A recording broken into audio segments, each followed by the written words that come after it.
أعوذ بالله من الشيطان الرجيم بسم الله الرحمن الرحيم ويجعلون لله البنات سبحانه ولهم ما يشتهون اور یہ اللہ کے لیے بیٹیاں مقرر کرتے ہیں، وہ پاک ہے اور اپنے لیے وہ کچھ جن کی وہ خواہش کرتے ہیں۔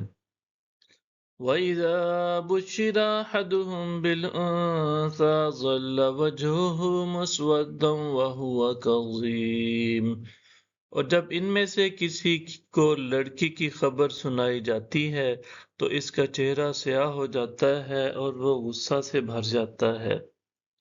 يَتَوَارَىٰ مِنَ الْقَوْمِ مِن سُوءِ مَا بُشِّرَ بِهِ أَيُمْسِكُهُ عَلَىٰ هُونٍ أَمْ يَدُسُّهُ فِي التُّرَابِ أَلَا سَاءَ مَا يَحْكُمُونَ۔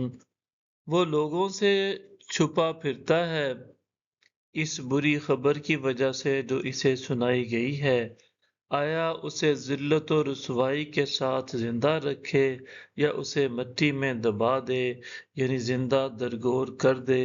خبردار کتنا برا فیصلہ ہے جو وہ کرتے ہیں۔ لِلَّذِينَ لَا يُؤْمِنُونَ بِالْآخِرَةِ مَثَلُ السَّوْءِ وَلِلَّهِ الْمَثَلُ الْأَعْلَىٰ وَهُوَ الْعَزِيزُ الْحَكِيمُ۔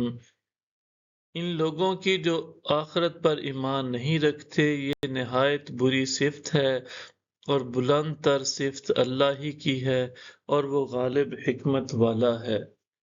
وَلَوْ يُؤَاخِذُ اللَّهُ النَّاسَ بِظُلْمِهِم مَّا تَرَكَ عَلَيْهَا مِن دَابَّةٍ وَلَٰكِن يُؤَخِّرُهُمْ إِلَىٰ أَجَلٍ مُّسَمًّى فَإِذَا جَاءَ أَجَلُهُمْ لَا يَسْتَأْخِرُونَ سَاعَةً وَلَا يَسْتَقْدِمُونَ۔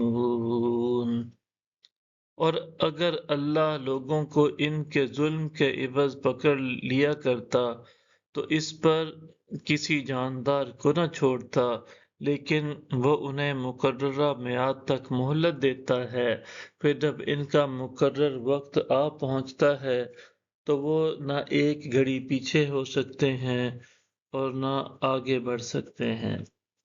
صدق اللہ العظیم۔